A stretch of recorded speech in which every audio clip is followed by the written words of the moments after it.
లోకరక్షకుడైన యేసుక్రీస్తు నామమున మీ అందరికీ నా యొక్క ప్రత్యేక వందనములు. ఈ ఉదయకాల సమయమున దేవుడు మనకిస్తున్నటువంటి వాగ్దానమును చదువుకుందాం. 3వ దావీదు కీర్తన 8వ వచనము. రక్షణ యెహోవాది, నీ ప్రజల మీదకి నీ ఆశీర్వాదము వచ్చునుగాక. ఆమేన్. దేవునికే మహిమ కలుగునుగాక. ఈ ఉదయకాల సమయమున దేవాతి దేవుడు ఈ యొక్క వాగ్దానము ద్వారా మనందరితో మాట్లాడుతూ ఉన్నారు. ఈ యొక్క వాక్యమును మనం జ్ఞాపకం చేసుకుంటే, దావీదు భక్తుడు తన జీవితంలో జరిగిన ఒక అనుభవాన్ని జ్ఞాపకం చేసుకుంటున్నాడు. అదేమిటి అంటే, తన కుమారుడైన అబ్షాలోము దావీదును తరమటం ప్రారంభించాడు. ఎందుకు తరుముతున్నాడు అంటే, పదవికాంక్ష, రాజ్యకాంక్ష, సింహాసనాన్ని అధిష్ఠించాలనే ఆశ అబ్షాలోములో బయలుదేరింది. అబ్షాలోము అంతకు ముందే ఒక ప్లాన్ చేసుకున్నాడు.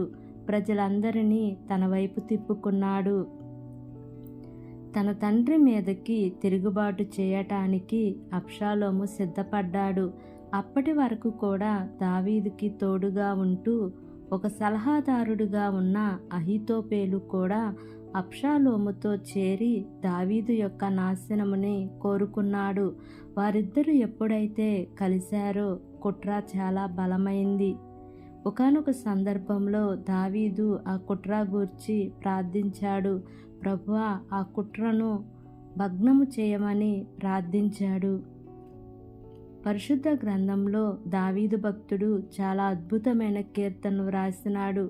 తన జీవిత అనుభవాలలో నుంచి దేవుడు తన జీవితంలో చేసిన మేలులను, ఉపకారములను తలంచుకుంటూ దేవుడు తనను ఏ విధంగా భద్రపరిచాడో, ఏ విధంగా కాపాడాడో, ఏ విధముగా తనను అనేకమైన ఉపద్రవాల నుంచి విడిపించాడో అవన్నీ కూడా వ్రాస్తూ దేవునిని స్తుతిస్తూ పరిశుద్ధ గ్రంథంలో వ్రాసినాడు.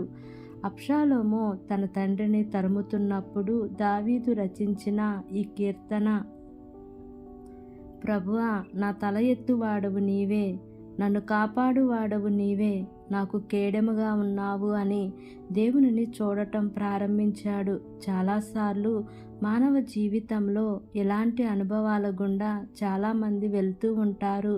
సొంత కుటుంబ సభ్యులే, బంధువులే అంతవరకు ప్రేమిస్తున్నాము అని చెప్పిన వారే కొన్నిసార్లు ఇబ్బందులకు గురి చేస్తూ ఉంటారు, నమ్మక ద్రోహం చేస్తూ ఉంటారు. అలాంటి పరిస్థితులలో ఒక వ్యక్తి యొక్క మానసిక స్థితి చాలా భయంకరంగా ఉంటుంది. తట్టుకోలేని పరిస్థితులలోనికి వస్తాడు. సొంత కుమారుడు ద్వారా తరమబడుతున్న దావీదు పరిస్థితి కూడా అలాంటిది. బయట వాళ్ళు ఎవరో తరిమారు అంటే అది వేరు, కానీ సౌలు తరిమాడంటే తరువాత సంగతి, గొల్యాతు శాసించాడు అంటే తరువాత సంగతి, ఫిలిస్తీన్లు తరిమారు అంటే తరువాత సంగతి. కానీ తన కొడుకే తనను తరమడం అనేది దావీదు జీర్ణించుకోలేకపోయాడు. కాళ్లకు చెప్పులు లేకుండా అరణ్యంలో నడవటం ప్రారంభించాడు. దావీదు ఎప్పుడు కూడా దేవుని వైపు చూస్తూ ఉంటాడు.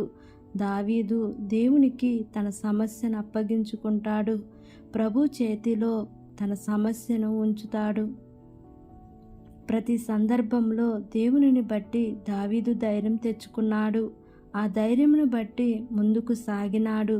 అయితే ఈ సందర్భంలో దావీదు అంటున్నాడు, రక్షణ యెహోవాది, నన్ను రక్షించే పని ఆయనది, నన్ను బలపరిచే పని ఆయనది, నీ ప్రజల మీదకి నీ ఆశీర్వాదం వచ్చునుగాక అని అంటున్నాడు. ఈ ఉదయకాల సమయంలో ఈ యొక్క వాక్యము వింటున్న ప్రియా సహోదరి, సహోదరుడా, ఈరోజు నీవు తరమబడుతున్న పరిస్థితులలో నీవు ఉన్నావా? గెట్టివేయబడిన పరిస్థితులలో నీవు ఉన్నావా? అవమానించబడిన పరిస్థితిలో నీవు ఉన్నావేమో. ప్రజలందరూ నిన్ను చూసి గేలి చేస్తూ ఉన్నారేమో, అపహాస్యం చేస్తూ ఉన్నారేమో, కానీ నీవు ఒక్కసారి దేవుని వైపు చూడు. ఆయన నీ రక్షణకర్త. దేవుడే నీకు రక్షణ ఇవ్వాలి. ఏ మనుషులు కూడా నీకు రక్షణ ఇవ్వలేరు. దేవుడే మనిషిని కాపాడాలి. ఆయన చేతికి మన జీవితాలు అప్పగించుకున్నప్పుడు ఆయన మనల్ని రక్షించువాడై ఉన్నాడు.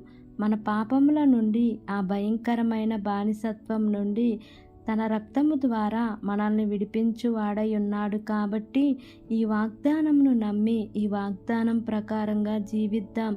దేవుడి వాగ్దానము మనందరి జీవితములలో నెరవేర్చబడును గాక.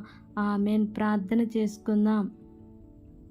ప్రేమ కలిగిన యేసయ్య, కృప కలిగిన దేవా, నీకు వందనాలు తండ్రి. నీకు స్తోత్రములు ప్రభా. ఇంతవరకు నీ కృపలో మమ్మల్ని కాచి కాపాడిన విధానాన్ని బట్టి నీకు వందనాలు తండ్రి. ఈ ఉదయకాల సమయమున మీరు మాకు ఇచ్చినటువంటి ఇటు వాగ్దానాన్ని బట్టి నీకు వందనాలు ప్రభా. ఎంతమంది బిడ్డలు ఈ వాక్యమును విని ప్రాంతంలో ఏకీభవిస్తున్నారో తండ్రి, ప్రతి కుటుంబాన్ని మీరు జ్ఞాపకం చేసుకోండియా. నీ మేలుల చేత వారిని తృప్తిపరచమని అడుగుచున్నాను తండ్రి. ఏ కుటుంబంలో అయితే నా ప్రభా శాంతి, సమాధానం, నెమ్మది లేక జీవిస్తున్నారో తండ్రి, అట్టి కుటుంబాలలో మీ యొక్క శాంతిని, సమాధానంను, నెమ్మదిని మీరు వారికి అనుగ్రహించమని అడుగుచున్నాను ప్రభా. ఏ ఆశీర్వాదం కోసం అయితే నా ప్రభా ఏ కుటుంబం అయితే ఎదురు చూస్తూ ఉన్నారో తండ్రి, అయా దేవా, అట్టి ఆశీర్వాదములను నా తండ్రి వారి కుటుంబాలకి పంపించమని మిమ్మల్ని వేడుకుంటున్నానయ్యా. మా దేశమును పరిపాలిస్తున్న ప్రతి అధికారుల కుటుంబాలను మీరు జ్ఞాపకం చేసుకోండి అయ్యా. వారందరికీ మంచి ఆరోగ్యమును దయచేయండి దేవా. వారు ఏ పని చేసినానో ప్రతి పనిలో మీ యొక్క సఫలతను ఉంచండి దేవా.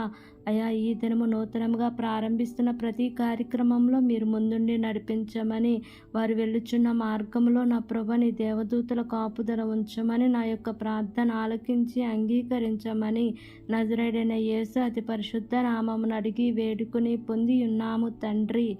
ఆమేన్, amen, amen. Praise the Lord. God bless you all.